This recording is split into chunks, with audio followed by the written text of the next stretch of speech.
वडोदरा के election ward number 13 में विजय society number 2 मौजूद है, जहां के निवासी काफी वक्त से पीने के पानी की असुविधा का सामना कर रहे हैं। दरअसल यहां पर बीते 1 माह से दुर्गंध युक्त पानी आता है। वहां के जो लोग हैं वो ऐसा पानी पी नहीं पाते हैं, उन्हें स्किन एलर्जीज होती है और साथ ही लोग अन्य बीमारियों का भी शिकार होते हैं।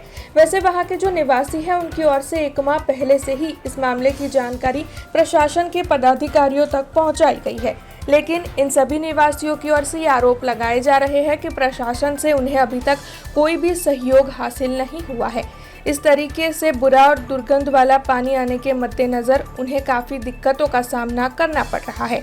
आज यहाँ के निवासियों की ओर से कांग्रेस के काउंसलर बालू सुर्वे का संपर्क किया गया। तब कांग्रेसी काउंसलर बालू सुर्वे वहाँ पर पहुँचे और उनकी ओर से इन नागरिकों की आवाज़ बनकर इस समस्या के लिए आवाज़ उठाई गई।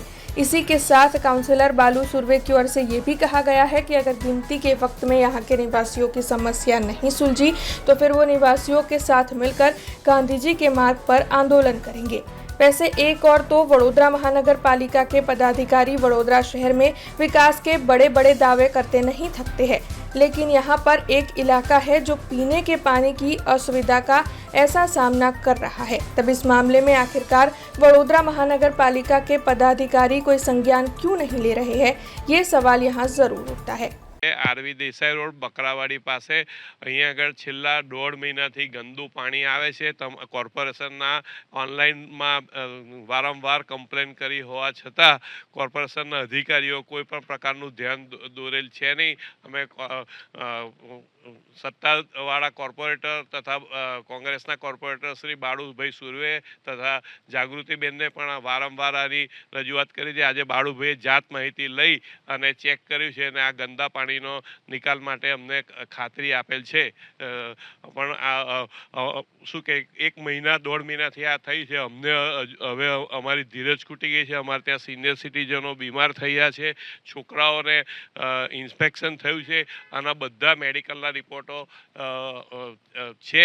आप आवीने जेने पण चेक करवा करी आनो तात्कालिक निराकरण करवा लाववा मेहरबानी करशो। जी અમે વિજય સોસાયટી 2માં રહીએ છીએ, બકરાવાડીની પાછળ આરવી દેસાઈ રોડ। છેલ્લા 1 મહિનાથી અમે ગંદા પાણીનો સામનો કરી રહ્યા છે। અમે ઘણું બધું કમ્પ્લેન કરી 1 મહિનાથી, ધારાસભ્યને પણ બહુ જ કોલ કર્યા, બધું જ કર્યું, બટ કોઈ જ અત્યારે સોલ્યુશન નથી મળી રહ્યું। એ લોકો જોવા પણ આવી રહ્યા નથી। બસ એટલી વિનંતી છે કે જો આ પાણી પણ છે, કેટલું ગંદુ પાણી છે, આ પીવા લાયક પણ નથી, વાપરવા લાયક પણ નથી, જેનાથી મારી 6 મહિનાની ડોટરને આખા બોડી પર એલર્જી થઈ ગઈ છે। તેનું શું કરીએ અમે? તો વિનંતી છે કે જલ્દીથી જલ્દી નિકાલ લાવવા પ્લીઝ।